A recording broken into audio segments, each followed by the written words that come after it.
نحمده ونستعينه ونؤمن به ونتوكل عليه ونعوذ بالله من شرور أنفسنا ومن سيئات أعمالنا من يهده الله فلا مضل له ومن يضلل فلا هادي له وأشهد أن لا إله إلا الله وحده لا شريك له وأشهد أن محمدًا عبده ورسوله أرسله بالهدى ودين الحق ليظهره على الدين كله ولو كره المشركون اللهم صل على محمد وعلى آل محمد كما صليت على إبراهيم وعلى آل إبراهيم اللهم بارك على محمد وعلى آل محمد كما باركت على إبراهيم وعلى آل إبراهيم إنك حميد مجيد أما بعد فإن خير الكلام كلام الله وخير السنن سنن محمد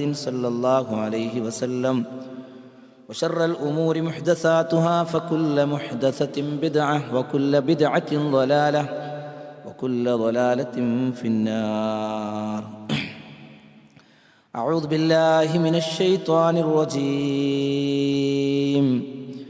يا أيها الذين آمنوا كتب عليكم الصيام كما كتب على الذين من قبلكم لعلكم تتقون أعوذ بالله من الشيطان الرجيم يا أيها الذين آمنوا اتقوا الله حق تقاته ولا تموتن إلا وأنتم مسلمون സ്നേഹാദരണ്യരായ സത്യവിശ്വാസികളെ, സഹോദരികളെ, സഹോദരങ്ങളെ, അള്ളാഹുവിൻ്റെ കൽപ്പനകളും നിർദ്ദേശങ്ങളും പാലിച്ച് ജീവിക്കണേ എന്ന് ഉണർത്തുകയാണ്. അള്ളാഹു സുബ്ഹാനഹു വ തആല അവൻ്റെ കൽപ്പനകളും നിർദ്ദേശങ്ങളും പാലിച്ച് ജീവിക്കുന്ന രഹസ്യ പരസ്യ ജീവിതത്തിൽ അള്ളാഹുവിനെ ഏറെ ഭയപ്പെട്ട് വഴിപ്പെട്ടുകൊണ്ട് ജീവിക്കുന്ന അവൻ്റെ ഇഷ്ടദാസന്മാരിൽ നമ്മെ അവരെയും ഉൾപ്പെടുത്തി അനുഗ്രഹിക്കുമാറാവട്ടെ. ചെറുതും വലുതുമായ എല്ലാ തെറ്റുകളും അള്ളാഹു നമുക്ക് പുറത്തു തരുമാറാവട്ടെ. വരാനിരിക്കുന്ന റമദാനിൽ അള്ളാഹുവിൻ്റെ പ്രീതിയും പൊരുത്തവും ആഗ്രഹിച്ച് ഇബാദത്തുകളിൽ മുഴുകുവാനുള്ള ആരോഗ്യവും സമയവും തൗഫീഖും സന്നദ്ധതയും അള്ളാഹു നമുക്കെല്ലാം പ്രദാനം ചെയ്യുമാറാവട്ടെ. സഹോദരങ്ങളെ, സലഫുകളായ ആളുകൾ അഥവാ പൂർവികരായ ആളുകൾ, അവരെ പറ്റിയിട്ട് മുഅല്ല ബിനുൽ ഫളിൽ അദ്ദേഹം പറയുകയാണ്, കാന സലഫു യദ്ഊന അല്ലാഹ സിത്ത അശ്ഹുരിൻ. സലഫുകളായ ആളുകൾ അള്ളാഹുവിനോട് പ്രാർത്ഥിക്കാറുണ്ടായിരുന്നു. എന്താണ്? അയ്യുബ്ലിഗുഹും റമദാന, അവരെ റമദാനിലേക്ക് എത്തിക്കുവാൻ വേണ്ടിയിട്ട്. ഫഇദാ ബല്ലഗഹും ഇയ്യാഹു വഅമിലു ഫീഹി ദഅവുല്ലാഹ് സിത്ത അശ്ഹുരിൻ അൻ യതഖബ്ബലഹു മിൻഹു. അങ്ങനെ റമദാൻ അവരിലേക്ക് വരികയും റമദാനിൽ അവർ അമലുകൾ ചെയ്ത് അങ്ങനെ മുന്നോട്ട് പോവുകയും ചെയ്തു കഴിഞ്ഞാൽ പിന്നീട് റമദാൻ കഴിഞ്ഞാൽ അവർ പ്രാർത്ഥിക്കും. അവരുടെ പ്രാർത്ഥന ഇങ്ങനെയായിരുന്നു: അല്ലാഹുമ്മ സല്ലിംനി ഇലാ റമദാന വസല്ലിം ലീ റമദാൻ വതസല്ലംഹു മിന്നീ മുതഖബ്ബല. അല്ലാഹുവേ, എന്നെ നീ റമദാനിലേക്ക് എത്തിക്കണേ, റമദാനിനെ എനിക്ക് നീ ഏൽപ്പിച്ചു തരണമേ, മാത്രമല്ല അതിനെ എന്നിൽ നിന്ന് നീ സ്വീകരിക്കുകയും ചെയ്യണമേ എന്ന് അവർ പ്രാർത്ഥിക്കുകയും ചെയ്യും. എന്താ പ്രാർത്ഥിക്കൊന്ന്? റമദാനായിക്കഴിഞ്ഞാൽ റമദാനിലേക്ക് എന്നെ റമദാനിലേക്കാണ് എത്തിക്കണം, റമദാനിനെ എനിക്ക് തരണം, അത് കഴിഞ്ഞാൽ പിന്നീട് അതിലെ അമലുകൾ നീ സ്വീകരിക്കുകയും ചെയ്യണമേ എന്ന് അവർ പ്രാർത്ഥിക്കാറുണ്ടായിരുന്നു.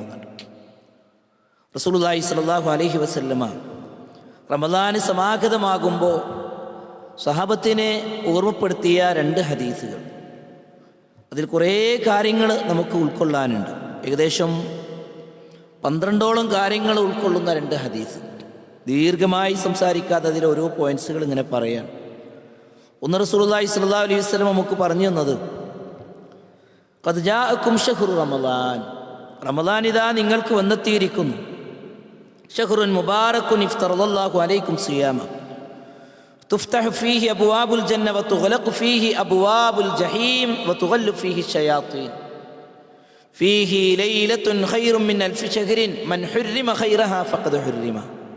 ഇതൊക്കെ അള്ളാഹു നിർബന്ധമാക്കിയ മുഅ്മിനീങ്ങളെ എന്ന് വിളിച്ചുകൊണ്ടാണ് അള്ളാഹു പറയുന്നത്. യാ അയ്യുഹല്ലദീന ആമനൂ കുത്തിബ അലൈക്കുമുസ്സിയാം. മുഅ്മിനീങ്ങളെ, നിങ്ങൾക്ക് നോമ്പ് നിർബന്ധമാക്കിയിട്ടുണ്ട്. എന്നിട്ടൊരു സമാധാനിപ്പിക്കലാണ്. അതെന്താ?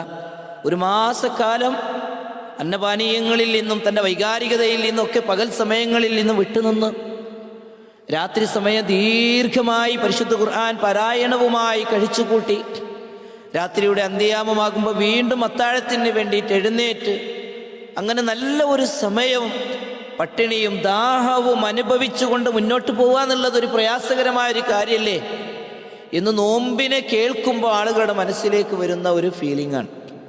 അതുകൊണ്ട് തന്നെ അള്ളാഹു ആദ്യം പറയാം, നോമ്പ് നിങ്ങൾക്ക് നിർബന്ധമാക്കിയിട്ടുണ്ട് എന്ന് കേൾക്കുമ്പോൾ തന്നെ നമ്മുടെ മനസ്സിലേക്ക് അതൊരു പ്രയാസമായി തോന്നിയിട്ടുണ്ട് എങ്കിൽ ഒരു സമാധാനിപ്പിക്കൽ. അതെന്താ? കമാ കുത്തിബ അലല്ലദീന മിൻ ഖബ്ലിക്കും. നിങ്ങൾക്ക് മാത്രമല്ല, നിങ്ങളുടെ മുമ്പുള്ളവരായ ആളുകൾക്ക് നോമ്പ് നിർബന്ധമാക്കിയതുപോലെയാണത്. അപ്പം പൂർവികരായിട്ടുള്ള ആളുകൾക്ക് നോമ്പ് നിർബന്ധമാക്കിയിട്ടുണ്ട്. എന്നിട്ട് പറയാണ് ലഅല്ലക്കും തത്തഖൂൻ. നിങ്ങൾ ഇടങ്ങേറാക്കാൻ വേണ്ടിയിട്ടല്ല, നിങ്ങൾ സൂക്ഷ്മതയുള്ളവരായി ജീവിക്കാൻ വേണ്ടിയിട്ടാണത്.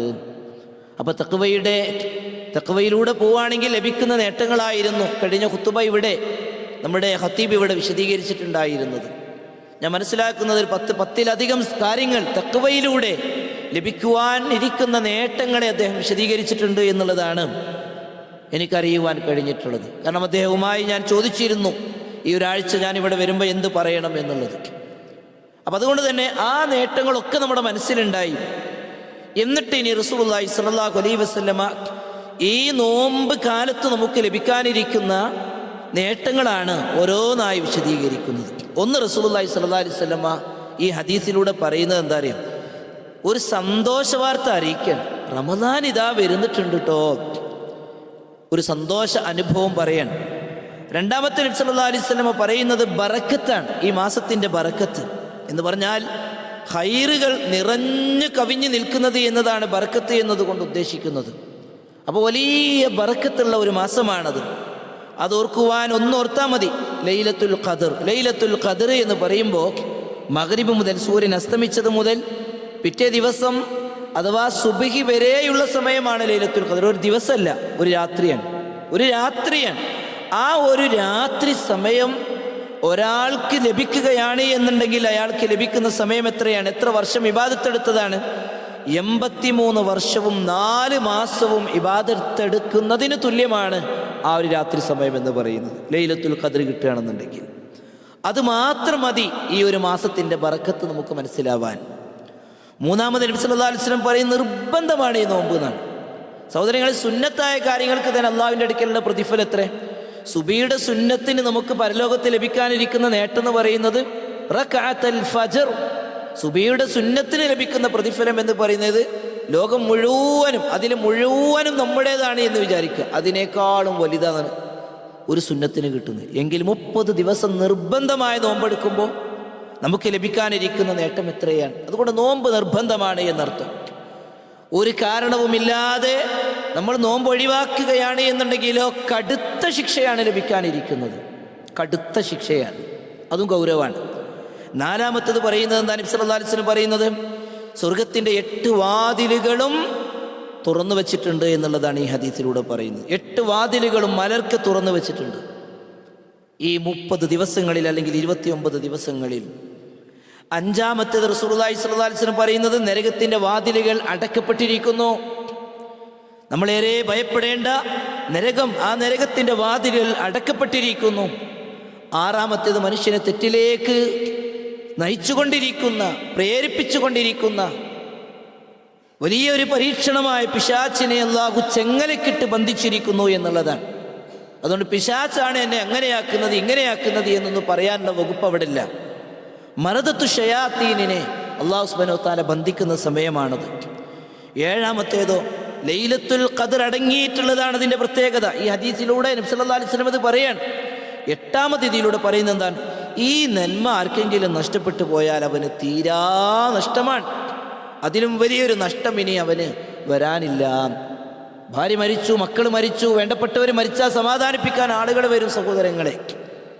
ഒക്കെ വലിയ നഷ്ടമായിട്ട് പ്രയാസമായിട്ട് തോന്നും. എന്നാൽ ഒരു മനുഷ്യൻ്റെ ജീവിതത്തിലെ ഏറ്റവും വലിയ നഷ്ടമെന്ന് പറയുന്നത് ഈ റമദാന് വന്നിട്ടും ആ റമദാനിനെ ശരിയായ രൂപത്തിൽ ഉപയോഗപ്പെടുത്താതെ, പാപമോചനം ലഭിക്കാതെ, സ്വർഗത്തിലേക്ക് പ്രവേശനം ലഭിച്ച് നരകത്തിൽ നിന്ന് മോചിതനാവാതെ കഴിഞ്ഞുകൂട്ടേണ്ട ഒരവസ്ഥ വന്നിട്ടുണ്ട് എങ്കിൽ അതാണ് ഏറ്റവും വലിയ പരീക്ഷണം എന്ന് പറയുന്നത്. അത് നബി സല്ലല്ലാഹു അലൈഹി വസല്ലം പറയാം, ആർക്കതിൻ്റെ ഖൈർ നഷ്ടപ്പെട്ടോ അവർക്ക് ഏറ്റവും വലിയ നഷ്ടമാണത്.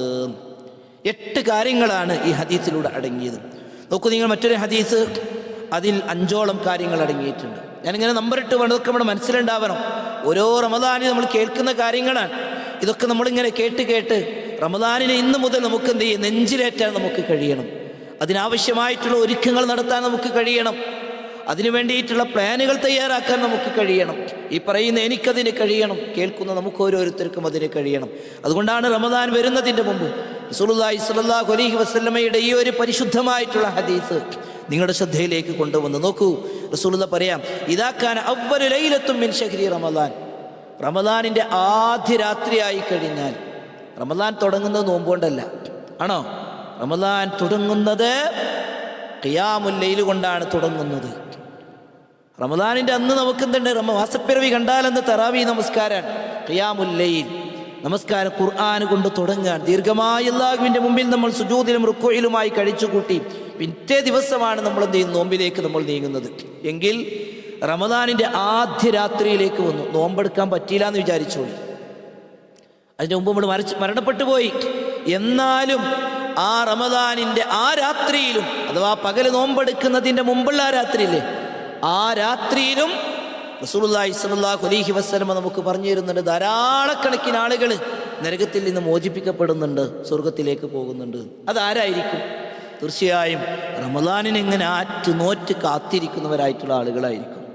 അള്ളാഹിൻ്റെ തൗഫീഖോട് കൂടി ആദ്യത്തെ രാത്രിയിലേക്ക് അങ്ങോട്ട് കൊണ്ടുപോയി അവിടെ നിന്ന് അങ്ങോട്ട് മരണപ്പെട്ടു പോകാനുള്ളൊരവസ്ഥയാണ് ഉണ്ട് എന്നുണ്ടെങ്കിൽ, കാത്തിരുന്ന് അവന് കിട്ടിയിട്ടുള്ള നേട്ടമാണ് എങ്കിൽ അല്ലാഹു സുബ്ഹാനഹു വ തആല അവന് നൽകുന്ന നേട്ടം അതാണ്. നോക്കൂ, ഹദീസിൽ നബി സല്ലല്ലാഹു അലൈഹി വസല്ലം പറയുന്ന കാര്യങ്ങൾ, ഒന്നാമത്തേത് എന്താ അറിയോ? ഇത് നേരത്തെ പറഞ്ഞ 3 കാര്യങ്ങളുണ്ട്, അത് ഞാൻ വിശദീകരിക്കുന്നില്ല. ഇതിലെന്ത് പറയുന്നുണ്ട്? ഓരോ രാത്രിയിലും ഒരു വിളിച്ചു പറയുന്നുണ്ട്, യാ ബാഗിയൽ ഖൈർ, നന്മ ആഗ്രഹിക്കുന്നവനെ, അഖ്ബിൽ, നീ മുന്നോട്ട് വന്നുകൊള്ളുക. വയാ ബാഗിയ ശർ ആഗ്രഹിക്കുന്നവനെ, ചുരുക്ക്, അവസാനിപ്പിച്ചേക്ക്, തിന്മ ചെയ്യല്ലേ എന്ന് പറയുന്നുണ്ട്.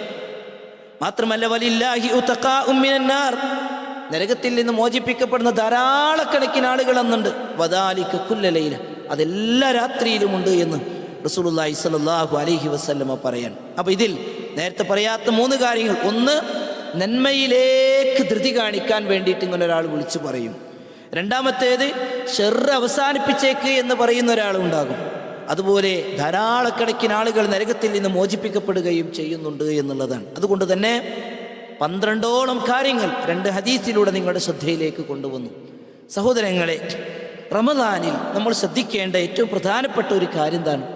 റമദാനിലെ ഓരോ സമയങ്ങളിലും നമ്മൾ നന്മകളിൽ മുന്നോട്ട് കുതിക്കുക എന്നുള്ളൊരു സ്വഭാവം നമുക്കുണ്ടാവുക എന്നുള്ളതാണ്. അതാണല്ലോ മലക്കുകൾ പറയണേ, യാ ബാഗിയൽ ഖൈർ അഖ്ബിൽ, നന്മ ആഗ്രഹിക്കുന്നവനെ മുന്നോട്ട് വാ, തിന്മ ആഗ്രഹിക്കുന്നവനെ അത് കുറക്ക് എന്ന് പറയുന്ന ആ ഒരു വിളിക്ക് ഉത്തരം നൽകാൻ കഴിഞ്ഞാൽ അവർക്ക് ലഭിക്കുന്ന ഏതാനും കാര്യങ്ങൾ പറയാൻ. ഒരു നന്മ ചെയ്യാൻ, പള്ളിയിലേക്ക് വരാൻ, നേരത്തെ വരാനൊരാഗ്രഹം വന്നു കഴിഞ്ഞാൽ, സൂറത്ത് കഹ്ഫും അതുപോലെ തന്നെ സ്വലാത്തും ചൊല്ലി കഴിച്ചു കൂട്ടാനൊരാഗ്രഹം, റമദാനിൽ കാത്തിരിക്കുന്ന ഒരവസ്ഥ, റമദാൻ എത്തിക്കഴിഞ്ഞാലോ ധാരാളമായി നന്മകളിൽ മുന്നോട്ട് പോകുന്ന ഒരു സ്വഭാവം നമ്മുടെ ജീവിതത്തിലുണ്ട് എന്നുണ്ടെങ്കിൽ അത് ചില ലക്ഷണങ്ങളാണ്. ഒന്നാമത്തെ ലക്ഷണം എന്താണെന്നറിയോ? നമ്മുടെ ആ ഒരു ധൃതി എന്ന് പറയുന്നത് സ്വർഗത്തിലേക്കാണ് എന്നുള്ളതാണ് അതിൻ്റെ ലക്ഷണം. അതെവിടെ പറയണേ? അല്ലാഹു സുബ്ഹാനഹു വ തആല സൂറത്ത് ഫാത്തിറിൽ പറയാം. നോക്കൂ നിങ്ങൾ, അല്ലാഹു പറയാ, ثم أورثنا الكتاب الذين اصطفينا من عبادنا فمنهم ظالم لنفسه ومنهم مقتصد ومنهم سابق بالخيرات بإذن الله ذلك هو الفضل الكبير. അല്ലാഹു സുബ്ഹാനഹു വ തആല ഈ ഗ്രന്ഥത്തെ നാം തെരഞ്ഞെടുത്തവരായിട്ടുള്ള ആളുകൾക്ക് എന്ത് ചെയ്തിട്ടുണ്ട്? അനന്തരമാക്കി കൊടുത്തിട്ടുണ്ട്. അതാരാ? നമ്മളാണ്. പരിശുദ്ധ ഖുർആൻ എന്ത് ചെയ്തു? അല്ലാഹു ഒരു അനന്തരമാക്കി കൊടുത്തു ചില ആളുകൾക്ക്, തെരഞ്ഞെടുത്തവരായിട്ടുള്ള ആളുകൾക്കാണ്. അത് നമുക്ക് കിട്ടിയിട്ടുണ്ട്. നമ്മൾ ഉപയോഗപ്പെടുത്തുന്നുണ്ടോ എന്നുള്ള വേറെ കാര്യം. എല്ലാ ആളുകൾക്കും അത് കിട്ടിയിട്ടില്ല. എന്നാൽ ആ കിട്ടിയ ആളുകളിൽ 3 ടൈപ്പ് ആളുകളുണ്ട്. ശ്രദ്ധിച്ചോളി. ഖുർആനിൻ്റെ വാഹകരിൽ 3 വിഭാഗം ആളുകളുണ്ട്. അതിലൊന്നാമത്തേത് ഫമിൻഹും ളാലിമുൻ ലിനഫ്സിഹി, സ്വന്തത്തോട് ദുൽമ ചെയ്യുന്നവരായിട്ടുള്ള ആളുകളാണ്. സ്വന്തത്തോട് ദുൽമ ചെയ്യുന്നവരായ ആളുകൾ നമസ്കാരത്തിൽ വീഴ്ച വരുത്തുന്നുണ്ടാവും, സക്കാത്തിൽ വീഴ്ച വരുത്തുന്നുണ്ടാവും, കാണുന്നിടത്തും കേൾക്കുന്നിടത്തും, അതുപോലെ തന്നെ രഹസ്യ പരസ്യ ജീവിതങ്ങളിലൊക്കെ പോരായ്മകൾ വരുത്തുന്നവരായിട്ടുള്ള ആളുകൾ അവരുടെ കൂട്ടത്തിലുണ്ട്. അതിനുള്ള തെളിവെന്താണ്? നമ്മുടെ ജീവിതത്തിലേക്ക് ഇങ്ങനെ തിരിഞ്ഞു നോക്കുക. നമ്മൾ അവിടെ തന്നെ മഹാനായിട്ടുള്ള ആദം നബി അലൈഹി സ്വലാത്തു വസ്സലാമിനെ പറ്റി ആലോചിച്ച് നോക്കൂ നിങ്ങൾ. ലാ തഖ്റബാ ഹാദിഹി ശജറ ഫതകൂനാ മിനൽ ളാലിമീൻ, ഈ മരത്തിലേക്ക് നിങ്ങൾ സമീപിക്കാൻ പാടില്ല. ആദമിനോടും ഹവ്വയോടും പറഞ്ഞതാ. അങ്ങനെയാണെങ്കിൽ നിങ്ങൾ അക്രമകാരികളിൽ പെട്ടുപോകുമെന്ന്. അവിടെ ളാലിമാകുന്നവർ പിശാച് ചെയ്തു പ്രേരിപ്പിച്ചു. ആ പ്രേരണയുടെ ഭാഗമായി വിലക്കപ്പെട്ട ആ വൃക്ഷത്തിൽ നിന്നും കഴിച്ചതിന് ശേഷം കുറ്റബോധം വന്നു. അപ്പൊ എന്താ പറയുന്നത്? പ്രാർത്ഥിക്കുന്നത് എന്താ? റബ്ബനാ ളലംനാ അൻഫുസനാ വഇല്ലം തഗ്ഫിർ ലനാ വതർഹംനാ ലനകൂനന്ന മിനൽ ഖാസിരീൻ. വിലക്കിയ കാര്യം ചെയ്തപ്പോൾ അല്ലാഹു സുബ്ഹാനഹു വ തആലയിലൂടെ ആ പ്രാർത്ഥന എന്ത് ചെയ്യാണ്? പഠിക്കുകയാണ്. എന്നിട്ട് പ്രാർത്ഥിക്കാൻ എന്ന പോലെ നമ്മുടെയൊക്കെ ജീവിതത്തിൽ എന്തുണ്ട്? പോരായ്മയുണ്ട്. പറയുന്ന ഞാനും കേൾക്കുന്ന നമ്മൾ ഓരോരുത്തരിലും സ്വന്തത്തോട് അക്രമം കാണിക്കുന്ന ഒരു സ്വഭാവമുണ്ട്. അതുകൊണ്ട് തന്നെ അതിന് മറികടക്കാനുള്ള ഒരു അവസരം കൂടെയാണ് പരിശുദ്ധ റമദാൻ എന്ന് പറയുന്നത്. എന്നാൽ വീണ്ടും പറയാണ് വമിൻഹും മുഖ്തസിദ്, ഒരു മിഡിലായിക്കൊണ്ട് മുന്നോട്ട് പോകുന്നവരായിട്ടുള്ള ആളുകളുണ്ട്. അള്ളാഹു പറഞ്ഞ കാര്യങ്ങളൊക്കെ ചെയ്ത് പരമാവധി കാര്യങ്ങളൊക്കെ ചെയ്ത് ഇങ്ങനെ മുന്നോട്ട് പോകുന്നവരായിട്ടുള്ള ആളുകളുണ്ട്. അവർ ളാലിമുൻ ലിനഫ്സല്ല, ജീവിതത്തിൽ തെറ്റുകളൊന്നും വരാതെ മുന്നോട്ട് പോകുന്നവരായിട്ടുള്ള ആളുകൾ അവരുടെ കൂട്ടത്തിലുണ്ട്. മൂന്നാമത് പറയാ വമിൻഹും സാബിഖും ബിൽ ഖൈറാത്ത്, ഏതൊരു നന്മ വന്നാലും ആ നന്മ എനിക്ക് ചെയ്യണം എന്ന ആ ഒരു അതിയായ താല്പര്യത്തോടു കൂടി ആ നന്മ ജീവിതത്തിലേക്ക് കൊണ്ടുവരാൻ വേണ്ടി പരിശ്രമിക്കുന്ന, മുന്നോട്ട് കുതിക്കുന്നവരായിട്ടുള്ള ആളുകളുണ്ട്. ദാലിക ഹുവൽ ഫദ്ലുൽ കബീർ, അത് വലിയ ഒരു അനുഗ്രഹമാണ്. എന്നിട്ട് പറയാണ് ജന്നാത്തു അദ്നി യദ്ഖുലൂനഹാ, അവർ സ്വർഗത്തിലേക്ക് പ്രവേശിക്കാനുള്ളവരാണ്. അതുകൊണ്ട് സഹോദരങ്ങളെ, ഏതൊരു നന്മ കാണുമ്പോഴും അതെനിക്ക് ചെയ്യണം എന്ന ഒരു ത്വരയും അതിനുവേണ്ടി ഒരു ധൃതിയും നമ്മുടെ ജീവിതത്തിൽ ഉണ്ട് എന്നുണ്ടെങ്കിൽ അതെന്തിൻ്റെ ലക്ഷണമാണ്? ഖുർആന്റെ ഭാഷ പ്രകാരം സ്വർഗത്തിലേക്കുള്ള യാത്രയാണ് ആ ഒരു ധൃതി എന്നുള്ളതാണ്. അവൻ ധൃതി കാണിക്കാൻ. രണ്ടാമത്തത് എന്താ അറിയും? കുറേ ചെയ്യുക എന്നുള്ളതല്ല പ്രിയമുള്ളവരെ, ചെയ്യുന്നത് അല്ലാഹു സ്വീകരിക്കുക എന്നുള്ളതാണ് ഏറ്റവും പ്രധാനം. നോക്കൂ നിങ്ങൾ, നന്മ ഇങ്ങനെ ധാരാളമായി ചെയ്യുക എന്നുള്ളത് നമ്മുടെ പ്രവർത്തനങ്ങൾ സ്വീകരിക്കുന്നതിൻ്റെ ലക്ഷണമായിട്ട് പരിശുദ്ധ ഖുർആൻ സൂചിപ്പിക്കുന്നുണ്ട്. നോക്കൂ, സൂറത്ത് മുഅ്മിനൂനിലെ 60-61 ആയത്തുകൾ.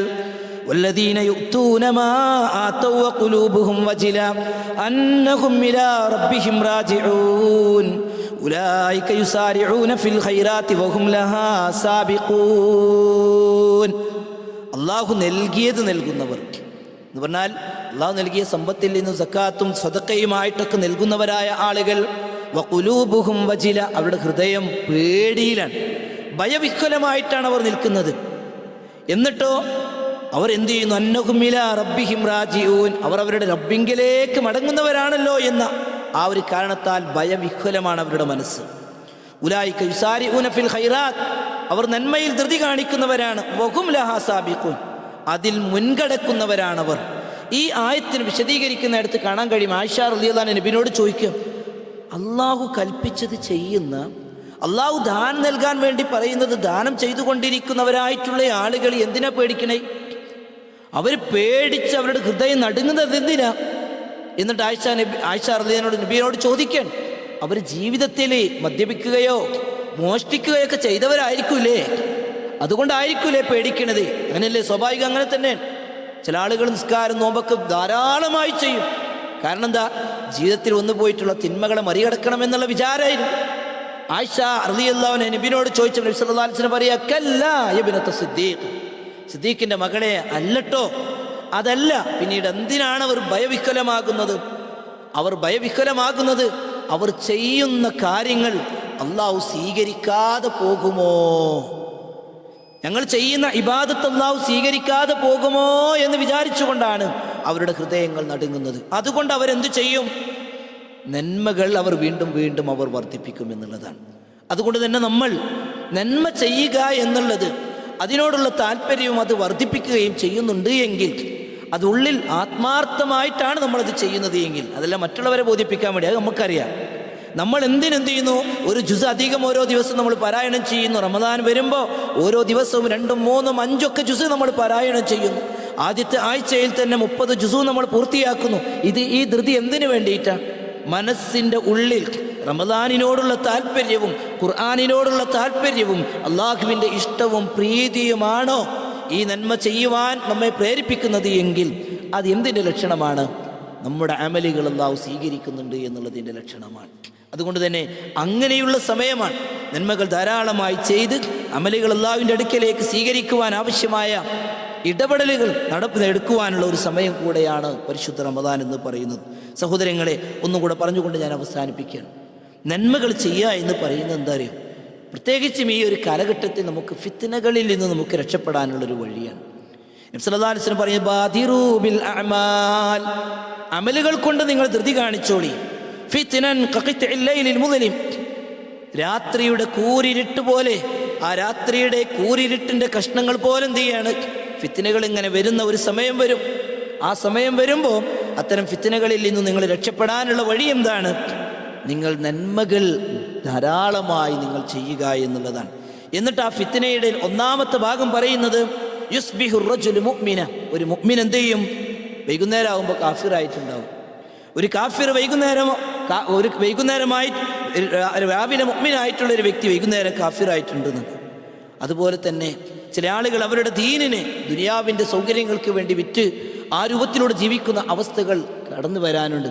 അപ്പം അങ്ങനെയുള്ള ജീവിതത്തെ നമ്മെ പ്രയാസപ്പെടുത്തുന്നതായ ഫിത്നകളിൽ നിന്നും രക്ഷപ്പെടാൻ ഉള്ള സമയങ്ങൾ അല്ലാഹു നമുക്ക് നൽകിയ ഇത്തരത്തിലുള്ള ഓഫറുകൾ നൽകുന്ന സമയം, അതാ വെള്ളിയാഴ്ചയും റമദാനും അതുപോലെ തന്നെ ഹജ്ജിൻ്റെ സമയവും ദുൽഹിജ്ജ പോലെയുള്ള സമയങ്ങളിലൊക്കെ നന്മകൾ ധാരാളമായി ചെയ്യുന്ന ഒരവസ്ഥ ഉണ്ട് എങ്കിൽ ഫിത്നയിൽ നിന്നും അല്ലാഹു സുബ്ഹാനഹു വ തആല നമ്മെ കാത്തു രക്ഷിക്കുമെന്നുള്ളതാണ്. ചുരുക്കത്തിൽ ധാരാളമായി അല്ലാഹു സുബ്ഹാനഹു വ തആല നമ്മുടെ ജീവിതത്തിലേക്ക് അനുഗ്രഹങ്ങൾ ഇറക്കുന്ന ഒരു സമയമാണ് വരാനിരിക്കുന്ന പരിശുദ്ധമായിട്ടുള്ള റമദാൻ.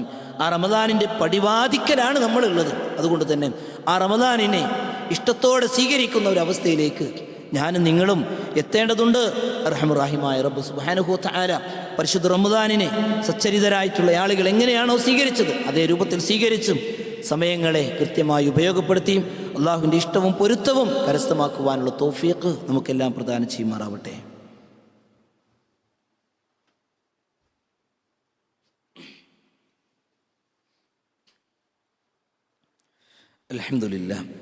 അൽഹംദുലില്ലാഹി റബ്ബിൽ ആലമീൻ. അല്ലാഹുമ്മ സ്വല്ലി വസല്ലിം അലാ നബിയ്യിനാ മുഹമ്മദ്.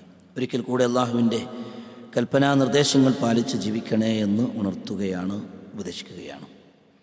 സഹോദരങ്ങളെ, പരിശുദ്ധ റമദാൻ നമ്മുടെ മുമ്പിൽ വെക്കുന്ന കുറേ അവസരങ്ങളിൽ ഏറ്റവും പ്രധാനപ്പെട്ട ഒരു അവസരമാണ് പ്രാർത്ഥിക്കുവാനുള്ള അവസരം എന്ന് പറയുന്നത്. നമ്മളിങ്ങനെ ആലോചിക്കുക, ഞാൻ എന്നെപ്പറ്റി ആലോചിക്കുകയാണ്, നമ്മൾ ഓരോരുത്തരെ പറ്റിയിട്ട് ഇങ്ങനെ ആലോചിച്ച് നോക്കി, മനസ്സ് തുറന്നുകൊണ്ട് അള്ളാഹുവിനോട് പ്രാർത്ഥിക്കുന്നൊരു സ്വഭാവം നമുക്കുണ്ടോ? നമ്മൾ ആലോചിക്കുക. ഇല്ല എങ്കിൽ അതൊരു വലിയൊരു നഷ്ടമാണ്. നബി സല്ലല്ലാഹു അലൈഹി വസല്ലം പറയുന്നുണ്ട്, അഅ്ജസുന്നാസി മൻ അജ്സ അനി ദുആ, പ്രാർത്ഥനയിൽ മനുഷ്യന്മാരിൽ ഏറ്റവും അശക്തനായിട്ടുള്ള വ്യക്തി, പ്രാർത്ഥിക്കാൻ അശക്തനായിട്ടുള്ള വ്യക്തിയാണ്. ഇതാണ് നബി സല്ലല്ലാഹു അലൈഹി വസല്ലം പറഞ്ഞത്. അപ്പോൾ ഈ കൂട്ടത്തിൽ നമ്മളിങ്ങനെ നോക്കുകയാണെങ്കിൽ ഇതിലിപ്പോൾ ഏറ്റവും ആരോഗ്യം കുറഞ്ഞ ആളാരാ, അശക്തനായ ആളാരാണെന്ന് ചോദിക്കുകയാണെങ്കിൽ നമുക്കിങ്ങനെ ചിലപ്പോൾ എന്ത് ചെയ്യും, പ്രായം കൊണ്ട് പറയും. ഒരാളുടെ സഹായത്തോടു കൂടി ഇങ്ങനെ പള്ളിയിലേക്ക് വന്ന ഒരാളുണ്ടെങ്കിൽ നമ്മുടെ മനസ്സിലേക്ക് അതായിരിക്കും വരിക. ഒന്നിടവിട്ട ദിവസങ്ങളിൽ ഡയാലിസിന് വിധേയരായിക്കൊണ്ടിരിക്കുന്ന ആരെങ്കിലും ഉണ്ടെങ്കിൽ അവരെയായിരിക്കും നമുക്ക് ഓർമ്മ വരിക. ഇനി അതുമല്ലെങ്കിൽ നമ്മൾ ഈ നാടിനെ പറ്റി നോക്കുകയാണെന്നുണ്ടെങ്കിലോ, അവിടെ നമ്മൾ ഈ നാട്ടിൽ ഏറ്റവും അശക്തനായ വ്യക്തി ആരാണെന്ന് ചോദിച്ചാൽ പരസഹായത്തോടുകൂടി എല്ലാ കാര്യങ്ങളും നിർവഹിക്കുന്ന വളരെ മോശമായ മരണാസന്നനായി കിടക്കുന്ന ഒരു വ്യക്തിയെ പറ്റിയായിരിക്കും, അയാളാണ് ഏറ്റവും അശക്തനായിട്ടുള്ള വ്യക്തി എന്നല്ലേ നമ്മൾ പറയാം. എന്നാൽ നബി സല്ലല്ലാഹു അലൈഹി വസല്ലമ ഏറ്റവും അഅ്ജസ് ആയിട്ടുള്ള വ്യക്തിയായിട്ട് പരിചയപ്പെടുത്തുന്നത് ആരെന്നറിയോ? അഅ്ജസുന്നാസി മൻ അജസ അനിദ്ദുആ. പ്രാർത്ഥിക്കാൻ അശക്തനായ വ്യക്തി അതാരാ സഹോദരങ്ങളെ? ഞാനല്ലേ, നമ്മൾ ഓരോരുത്തരല്ലേ എന്നുള്ളത് നമ്മൾ ആലോചിക്കേണ്ട ഒരു സമയം. അതുകൊണ്ട് തന്നെ നമ്മൾ എന്ത് ചെയ്യണമെന്നറിയാം, അള്ളാഹുവിനോട് പ്രാർത്ഥിക്കുന്ന ഒരു സ്വഭാവം, അതിനുവേണ്ടി നമ്മൾ അള്ളാഹിനോട് പ്രാർത്ഥിക്കണം. അതാണ് ഏറ്റവും വലിയ വിഷയം എന്ന് പറയുന്നത്. പ്രാർത്ഥിക്കാൻ വേണ്ടി റബ്ബിനോട് പറയും, അള്ളാഹുവേ നിന്നോട് ധാരാളമായി പ്രാർത്ഥിക്കുന്ന ഒരു സ്വഭാവം എനിക്ക് നീ പ്രദാനം ചെയ്യണമേ എന്ന് പറഞ്ഞുകൊണ്ട് പ്രാർത്ഥിച്ചുകൊണ്ട് ലഭിക്കേണ്ട ഒരു തൗഫീഖാണ് യഥാർത്ഥത്തിൽ എന്ത് റമദാൻ എന്ന് പറഞ്ഞു. അതുകൊണ്ട് തന്നെ നമുക്കൊരു അള്ളാഹുവിനോട് ചോദിക്കാൻ, ദീർഘമായി ചോദിക്കണമെങ്കിൽ ഒരു പ്ലാനിങ് വേണം സഹോദരങ്ങളെ. എനിക്ക് ഓർമ്മ വരുന്നത്, ഉംറയ്ക്ക് വേണ്ടിയിട്ട് ഇങ്ങനെ ആളുകൾക്ക് കാര്യങ്ങൾ പറഞ്ഞു കൊടുക്കുന്നതിൻ്റെ ഇടയിൽ ഞാൻ ആളുകൾ ഇങ്ങനെ കൊണ്ടുപോകുന്ന ഒരു അവസരം കുറേ കാലങ്ങളുണ്ടായിരുന്നു. അപ്പോൾ ഒരു ചെറുപ്പക്കാരനായിട്ടുള്ള ഒരു വ്യക്തി പിന്നെ ഹറമിൻ്റെ മുറ്റത്തേക്കാട് പോകുന്ന സമയത്ത് മനസ്സിങ്ങനെ നോക്കിച്ചേ, ഞാൻ ലിസ്റ്റ് എടുത്തിട്ടില്ലല്ലോ എന്ന് പറഞ്ഞു. അപ്പം ഞാൻ ചോദിച്ചു, എന്ത് ലിസ്റ്റ്? ഹറമുക്ക് പോകുമ്പോൾ നമ്മൾ കുറേ കാര്യങ്ങൾ, ചെരുപ്പിടാനുള്ള ഒരു കവർ വേണം, അതുമായി ബന്ധപ്പെട്ട കാര്യങ്ങളൊക്കെ വേണം, ഇതിനെ കവിഞ്ഞെന്താ ഒരു ലിസ്റ്റ് എന്ന് ചോദിച്ചപ്പം ആ വ്യക്തി എന്നോട് പറഞ്ഞതെന്ന് വെച്ചാൽ, ഞാൻ അള്ളാഹിനോട് ചോദിക്കാമോ കുറേ കാര്യങ്ങൾ എഴുതിയൊരു ലിസ്റ്റാക്കി വെച്ചിട്ടുണ്ടായിരുന്നു, അതെടുക്കാൻ മറന്നു. നിങ്ങൾ ആലോചിച്ച് നോക്കി ആ വ്യക്തിയുടെ ഒരു പ്രാർത്ഥനയുടെ രീതിയാണ്. അവിടെ വന്നാലും ആളുകൾ എന്ത് ചെയ്യുന്നറിയോ, ഇവിടുന്ന് ഇങ്ങനെ വലിയ ആവേശമായിരിക്കും, പ്രാർത്ഥിക്കണം പ്രാർത്ഥിക്കണം എന്നൊക്കെ പറയണം. അവിടെ എത്തിയാൽ അതും ഉണ്ടാവില്ല, ഒന്നോ രണ്ടോ വാക്കുകൾ പറഞ്ഞാൽ അവിടെ നിൽക്കും. അങ്ങനെ ആവരുത്. നമുക്ക് എന്ത് ചെയ്യണം, അല്ലാഹു സുബ്ഹാനഹു വ തആല ധാരാളമായി അല്ലാഹുവിനോട് പ്രാർത്ഥിക്കുന്നൊരു സ്വഭാവം നമുക്കെല്ലാം പ്രദാനം ചെയ്യുമാറാവട്ടെ. അങ്ങനെ നമുക്ക് പ്രാർത്ഥിക്കാനുള്ള ഒരു അവസരം 30 ദിവസം, ആ 30 ദിവസവും നമുക്ക് എന്ത് ചെയ്യാണ്, ദീർഘമായി അല്ലാഹുവിനോട് പ്രാർത്ഥിക്കാൻ. നിങ്ങൾ ആലോചിച്ച് നോക്കി, പകൽ സമയങ്ങളിൽ നോമ്പുകാരായിരിക്കാനുള്ള പ്രാർത്ഥന. നമ്മളൊക്കെ എന്ത് ചെയ്യുന്നുണ്ട്, പള്ളിയിലേക്ക് എന്തായിരുന്നാലും നേരത്തെ വരുമല്ലോ സഹോദരങ്ങളെ. നമ്മൾ നേരത്തെ വരും. സുബൈ കാണുന്നുണ്ടെങ്കിൽ അത്താഴം കഴിഞ്ഞാൽ നമ്മൾ പള്ളിയിലേക്ക് വരികയാണ്, പ്രാർത്ഥിച്ചുകൊണ്ട് നമ്മൾ വരും. അല്ലാഹുമ്മ ജ്അൽ ഫീ ഖൽബി നൂറ വഫീ ലിസാനി നൂറ എന്നൊക്കെ പറഞ്ഞുകൊണ്ട് പള്ളിയിലേക്ക് നമ്മൾ വരും. സുന്നത്ത് നമ്മൾ നിസ്കരിച്ചു കഴിഞ്ഞാൽ ആ സുന്നത്തിൻ്റെയും ഫറളിൻ്റെയും ഇടയിലുണ്ടല്ലോ, ബൈനൽ അദാനി വൽ ഇഖാമ, ഇത് അദാനി ഇഖാമത്തിൻ്റെയും ബാങ്കിൻ്റെയും ഇടയിലുള്ള ആ സമയമുണ്ടല്ലോ, പ്രാർത്ഥനയ്ക്ക് ഉത്തരം ലഭിക്കുന്ന സമയമാണ്. മാത്രമല്ല നമ്മൾ നോമ്പുകാരാണ്. പിന്നെ എത്രയാ സുന്നത്ത് നമസ്കാരങ്ങൾ, ആ സുന്നത്ത് നമസ്കാരങ്ങളിലൊക്കെ സുജൂദിലും നമസ്കാരത്തിലായിട്ട് നമുക്ക് പ്രാർത്ഥിക്കാനുള്ളൊരു അവസരമാണ്. അതുകൊണ്ട് ജീവിതത്തിൻ്റെ ഏതൊക്കെ വിഷയങ്ങളുണ്ടോ, പ്രയാസങ്ങളുണ്ടോ, അതൊക്കെ അല്ലാഹുവിനോട് ചോദിച്ച് കരഞ്ഞു കലങ്ങിയ കണ്ണുകളോടുകൂടി റബ്ബിനോട് നമ്മൾ ധാരാളമായി ചോദിച്ച് പ്രാർത്ഥിക്കുമ്പോൾ തന്നെ അല്ലാഹുവിന് ഇഷ്ടമാണ്.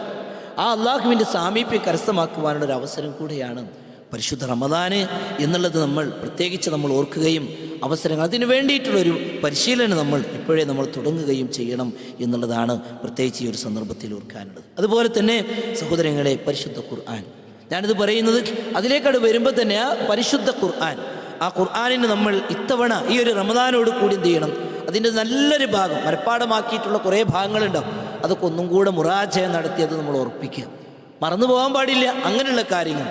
അതുപോലെ തന്നെ പരിശുദ്ധ ഖുർആനിൻ്റെ നല്ലൊരു ഭാഗം അർത്ഥത്തോടു കൂടി അത് പാരായണം ചെയ്യുന്നൊരവസ്ഥ. ഖുർആൻ ഇങ്ങനെ പാരായണം ചെയ്യുന്നതിൻ്റെ ഇടയിൽ ആ ആയത്തുകൾ ഇങ്ങനെ കണ്ണുകളുടക്കി അതിൻ്റെ ആശയങ്ങൾ ഇങ്ങനെ വായിച്ച് എന്നിട്ട് അല്ലാഹുവിനോട് പ്രാർത്ഥിക്കുന്നൊരവസ്ഥയിലേക്കും പരിശുദ്ധ ഖുർആനുമായി നല്ല ഒരു ഹൃദയബന്ധം സ്ഥാപിക്കുവാനുള്ള വലിയൊരു അവസരമാണ് പരിശുദ്ധ റമദാനിലൂടെ നമുക്ക് വരാൻ പോകുന്നത്. സർവോപരിയായി സ്വർഗത്തിലേക്ക് നമ്മൾ അടുക്കുകയാണ്, നരകത്തിൽ നിന്നും മോചനം നമുക്ക് ലഭിക്കുകയാണ് എന്ന ഒരു ബോധത്തോടുകൂടി പരിശുദ്ധ റമദാനിനെ വരവേൽക്കുവാൻ നമ്മൾ ഓരോരുത്തരും തയ്യാറാവുക. റഹ്മുറാഹിമായ റബ്ബ് സുബ്ഹാനഹു വ തആല ഈ വരാനിരിക്കുന്ന റമദാനിൽ ജീവിക്കുവാനും ഇബാദത്തുകളിൽ മുഴുകുവാനുമുള്ള തൗഫീഖ് നമുക്കെല്ലാം പ്രദാനം ചെയ്യുമാറാവട്ടെ. കഴിഞ്ഞുപോയ എല്ലാ റമദാനും അല്ലാഹുവേ ഞങ്ങളിൽ നിന്ന് നീ ഖബൂൽ ചെയ്യണമേ. പോരായ്മകൾ അല്ലാഹു ഞങ്ങൾക്ക് നീ പുറത്തു തരണമേ. പരിശുദ്ധമായിട്ടുള്ള ഈ ഒരു റമദാനിൽ അല്ലാഹുവേ രോഗികളായിട്ടുള്ള ആളുകളുണ്ട്, അത്തരത്തിലുള്ള ആളുകൾക്കെല്ലാം നോമ്പെടുക്കുവാൻ ഉതകുന്ന രൂപത്തിലൂടെയുള്ള രോഗശമനവും ആശ്വാസവും നീ പ്രദാനം ചെയ്യണമേ. ഏത് സമയത്ത് മരണം വരിക്കുകയാണെങ്കിലും ഈമാനോട് കൂടിയുള്ള മരണം അല്ലാഹു ഞങ്ങൾക്ക് നീ പ്രദാനം ചെയ്യണമേ. ഞങ്ങളുടെയൊക്കെ ഖബറിനെ സ്വർഗ്ഗപൂങ്കാവനമാക്കി മാറ്റണമേ. മാതാപിതാക്കൾക്ക് പുറത്തു കൊടുക്കുകയും മരണപ്പെട്ടു പോയ ഞങ്ങളുടെ മാതാപിതാക്കൾക്ക് അവരുടെ ഖബറുകളെ നീ സ്വർഗ്ഗപൂങ്കാവനമാക്കി മാറ്റുകയും ചെയ്യണമേ. اللهم اغفر للمؤمنين والمؤمنات والمسلمين والمسلمات الأحياء منهم والأموات إنك مجيب الدعوات ويا قاضي الحاجات. اللهم أجرنا من النار، اللهم أجرنا من النار، اللهم أجرنا من النار. اللهم أدخلنا الجنة يا رب العالمين، اللهم أدخلنا الجنة يا رب العالمين، اللهم أدخلنا الجنة يا رب العالمين. آمين آمين برحمتك يا أرحم الراحمين. اللهم صل وسلم على نبينا محمد.